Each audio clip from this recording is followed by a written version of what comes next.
Saya lanjut sedikit. Proses lainnya adalah release management. Setelah diotorisasi, boleh atau tidaknya, go atau no go-nya dari layanan ini, yang lain baru maupun yang diubah ya, maka selanjutnya ada tahapan rilis. Di rilis dan deployment ini ada 4 aktivitas utama. Itu kita melakukan plan, build, test, deploy. Yang di plan apa? Yang di plan adalah rilisnya. Misalkan saya harus install operating system dulu, baru install database, baru install aplikasinya, seperti itu contohnya. Jadi urutannya sudah jelas. Yang di-build apa? Ya di-build package untuk dirilisnya, bukan building development aplikasinya. Karena itu sudah tadi, development-nya sudah selesai. Jadi membangun atau build package untuk rilisnya, installernya, .exe-nya lah kurang lebih seperti itu. Dan aktivitas yang ketiga adalah test. Test itu adalah melakukan testing terhadap package itu. Kalau diinstal nanti error nggak ya? Bikin masalah nggak terhadap aplikasi lain yang ada di dalam server yang sama misalkan seperti itu. Atau di versi sebelumnya atau datanya jadi tidak konsisten dan sebagainya, dites itu.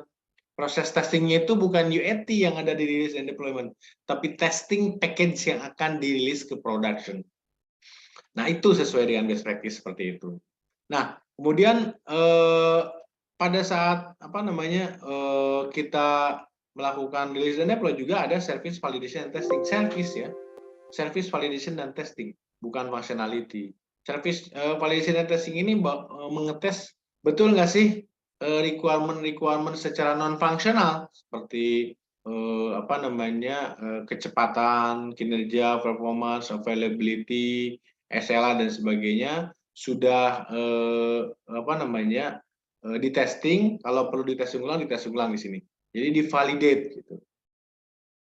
Kemudian ada namanya change evaluation. Ini bagian dari post implementation review biasanya di change request. Apa yang dilakukan oleh change evaluation? Memastikan bahwa sudah sesuai belum change-nya, sudah sukses atau belum, ada rollback atau tidak dan sebagainya. Begitu sudah oke, maka change request ticket itu bisa di-close. Nah, tapi di sepanjang persiapan untuk deploy juga melibatkan namanya service asset and configuration management. Kenapa? Karena semua infrastruktur yang dibutuhkan untuk berjalannya sebuah perubahan, sebuah aplikasi, itu perlu dicatat juga asetnya yang mana saja, konfigurasinya apa saja, dari layanan yang paling atas sampai dengan infrastruktur yang paling bawah, data center, dan seterusnya. Dan tadi, salah satu proses yang penting adalah adanya knowledge management atau pengelolaan knowledge.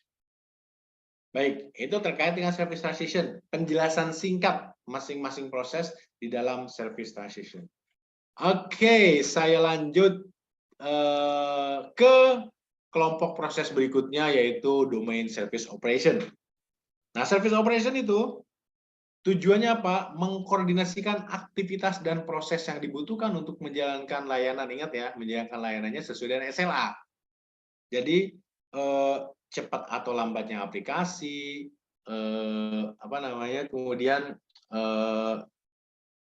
sering atau tidaknya mati, pakai password atau tidak, atau mungkin two-factor authentication dan sebagainya, itu merupakan bagian dari yang harus kita sepakati di dalam dokumen SLA. Artinya, jangan minta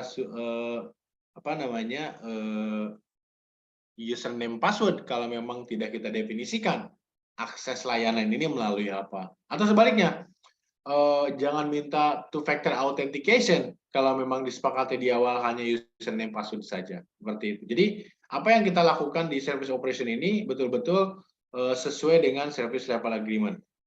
Sehingga tetap berjalan. Soalnya service operation ini kan tidak bertanggung jawab terhadap fungsionalitas itu. Fungsionalitas itu adalah modulnya ada atau tidak. Ya kenapa dirilis, pasti ada catatannya kalau memang belum lengkap itu. Tapi lebih memastikan bahwa layanannya berjalan dan aspek-aspek non-fungsionalitasnya, security, availability, capacity, continuity itu dijaga sesuai dengan SLA.